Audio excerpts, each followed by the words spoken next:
कुंदेई police पक्षरु जनसंपर्क शिविर कार्यक्रम अनुष्ठित।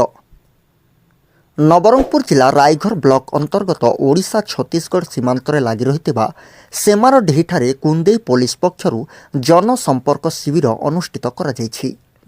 एही जनसंपर्क रे जनसाधारण मध्य एमिति सुसंपर्क रक्षा सह सीमांत माओ कार्यकलाप माओ हिंसा को प्रतिहत निमंते लोकंक मध्य एक सचेतनता वार्ता को आखि आगरे रखी कुंदेई पुलिस पक्षरु आज एक जनसंपर्क शिविर आयोजित करा जायथिला। एही कार्यक्रम रे मुख्य अतिथि भावे उमरकोट एसडीपीओ शुभेन्दु कुमार सबर जोग देइथिबा बेले थाना अधिकारी प्रशांत कुमार सेठी और कुंदेई सरपंच प्रमुख एही कार्यक्रम रे कुंदेई अंचल स्थानीय जनसाधारण माने जोग देइथिले। जनसाधारण को सोलार टॉर्च लाइट पानी ड्रम रेडियो सामग्री बंटन करा जायथिला। कुंदेई विद्यालय छात्र छात्री को स्कूल बैग बंटन करा जायथिला।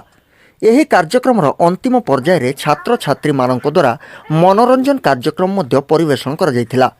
कार्यक्रम को नहीं स्थानीय अंचल रे जनसाधारण मध्य एक खुशीर लहरी खेली जायथिला।